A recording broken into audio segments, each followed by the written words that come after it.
Page number 158 मा रहेका गोला सम्बन्धी यसका सतहको क्षेत्रफल र यसका परिधिका बारेमा म विद्यार्थी भाइबहरुलाई चाहिँ जानकारी गराउन गइरहेको छु। जसमध्ये तपाईहरुले यहाँ देखिराख्नु भएको छ एउटा गोला रहेको छ, जुन हाम्रो गोला एउटा क्रिकेटको बल पनि हुन सकिन्छ, गुचा पनि हुन सकिन्छ र यो हाम्रो एउटा भकुण्डो अर्थात् फुटबल पनि हुन सकिन्छ र अर्को हामीले यसलाई भलिबलको रूपमा पनि लिन सकिन्छ। अब यो गोलाको सतहको क्षेत्रफल जुन हामीले पढ्ने गरेका छौँ, गोलाको सतहको क्षेत्रफल 4πr² हुने गर्छ भने यसको बारेमा कसरी 4πr² हुन्छ त, जसको बारेमा म तपाईहरुलाई जानकारी गराउन गइरहेको छु। जसमा हामीले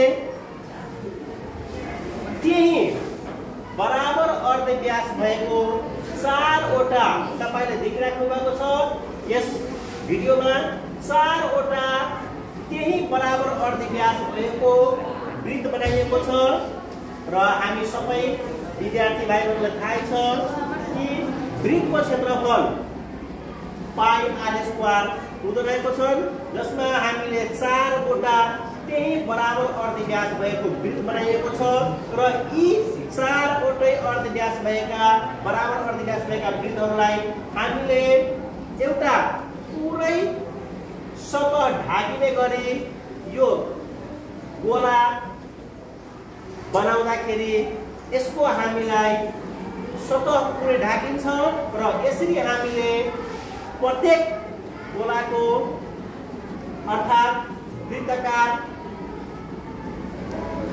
भागको क्षेत्रफल A1, A2, A3 र A4 गरी जनाएको छु।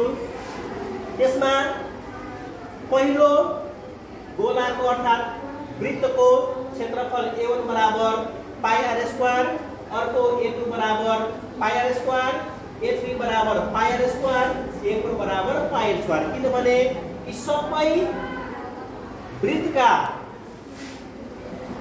अर्ध व्यासहरू बराबर रहेको पाइन्छ र यी 4वटै वृत्तलाई हामीले एउटा पुरै सतह ढाकिने गरी गोला बनाउँदाखेरि हाम्रो यो 4वटै सतह ढाकिने गरी गोला बनाउँदाखेरि हामीले देख्न सकिन्छ गोलाको सतहको क्षेत्रफल A बराबर 4वटा बराबर वृत्तको क्षेत्रफल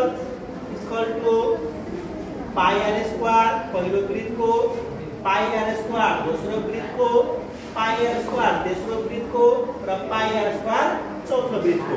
यसरी यी सबै πr² 4वटालाई जोड्दाखेरि हामीलाई के आउँछ त 4πr², जुन यो हाम्रो गोलाको के हो त सतहको क्षेत्रफल रहेको पाइन्छ। त्यसपछि अब हामी चर्चा गर्न सकिन्छ परिधि, गोलाको परिधि।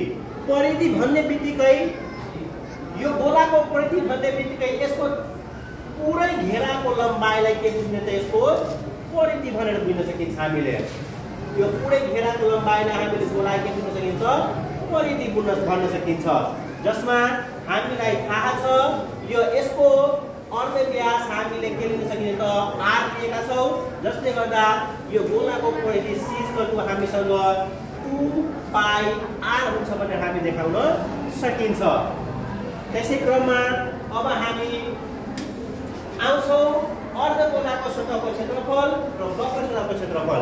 यहाँ तपाईहरु देख्न सक्नुहुन्छ मैले चाहिँ दुईवटा बराबर आकृतिका यहाँ अर्धगोला बनाइएको छ, अर्थात् यसरी हामीले बुझ्न सकिन्छ कि एउटा क्रिकेटको बललाई बीचबाट फुटाउँदा हाम्रो सेम यस्तै दुईटा बराबर अर्धगोला भएको आकृतिको रूपमा देख्न सकिन्छ र बन्छन्। र यहाँ हामीले केही प्रश्न राखेका छौं, जसमा काटिएका दुई भागलाई हामीले के भन्न सकिन्छ त? यो काटिएका दुईटा भागहरू देखिराख्नु भएको छ तपाईहरुले, यो दुईटा काटिएको भागलाई हामीले के भन्ने त? अब हामी यसैलाई हेर्ने हो भने यी काटिएका दुईटा भागहरूले हामीले अर्धगोला भन्न सकिन्छ, जसलाई हामीले अङ्ग्रेजीमा सेमी स्फेयर पनि भनिन्छ। त्यसपछि यसमा कतिवटा सतह देख्न सक्नुहुन्छ तपाईले। अब हामीले यस अर्धगोलामा तपाईले देखिराख्नु भएको छ दुईवटा सतह मात्र देखिएको छ। पहिलो सतह जुन यो भाग छ यो वृत्ताकार भाग छ। कस्तो भाग? वृत्ताकार भाग देखिरहेको छ, यसलाई समतल सतह पनि भनिन्छ। त्यसपछि अर्को यो भाग हाम्रो छन्, यो हाम्रो वक्र सतहको रूपमा रहेको छ। घुमिएको भाग हो, जो वक्र भाग हुन्छ यो माथिको भाग, यसलाई हामीले वक्र सतहको रूपमा पनि हेर्न सकिन्छ। अनि 2 नम्बरमा हाम्रो प्रश्न रहेको छ अर्धगोलाको वक्र सतहको क्षेत्रफल के हुन्छ र अर्धगोलाको पूर्ण सतहको क्षेत्रफल के हुन्छ। अब यसको बारेमा हामी चर्चा गर्दाखेरि अर्धगोलाको वक्र सतहको क्षेत्रफलको बारेमा चर्चा गर्दाखेरि यो जहिले पनि हाम्रो जुन पुरा गोला हुन्छ त्यसको आधा मात्रै हुन्छ। आधा मात्र भन्नुको अर्थ 1/2 इन्टु गोलाको सतहको क्षेत्रफल इक्वल टु 1/2 हामीले थाहा छ गोलाको सतहको क्षेत्रफल भर्खर हामीले देखाएका छौँ तल 4πr² हुँदो रहेछ। यसैको आधारमा हामीले 2/4 लाई काट्दाखेरि 2πr² हामी देख्न सकिन्छ। त्यसै क्रममा हाम्रो अर्को घनमूलको छ अर्धगोलाको पूरा सतहको क्षेत्रफल के हुन्छ। मैले पहिला नै भनेको छु तपाईहरुलाई, यसमा यो अर्धगोलामा हामीले जम्मा दुईवटा सतह देख्न सकिन्छ, जसमध्ये एउटा सतह वक्र सतह छ भने अर्को सतह वृत्ताकार अर्थात् समतल सतह देखिरहेको भएको छ। यी दुईटै सतहलाई हामीले जोड्दाखेरि अर्धगोलाको सतहको क्षेत्रफल बन्दछ र यसैको आधारमा हामीले अर्धगोलाको सतहको क्षेत्रफल a बराबर अर्धगोलाको वक्र सतहको क्षेत्रफल प्लस अर्धगोलाको समतल सतहको क्षेत्रफललाई जोडेका छौँ र यसरी हामीले अर्धगोलाको वक्र सतहको क्षेत्रफल लिँदाखेरि वक्र सतहको क्षेत्रफललाई 2πr² लिएका छौँ। हामीले देखेका छौँ, पहिला नै निकालिसकेका छौँ। त्यसपछि अर्धगोलाको समतल सतह भनेको वृत्ताकार सतहको क्षेत्रफल, जुन हामीले थाहा छ कि वृत्ताकार सतहको क्षेत्रफल भनेको πr² हुँदो रहेछ र यसरी हामीले 2πr² र πr² जोड्दाखेरि हामीले यहाँ 3πr² अर्धगोलाको सतहको क्षेत्रफल हुन्छ भने हामी देखाउन सकिन्छौँ। धन्यवाद।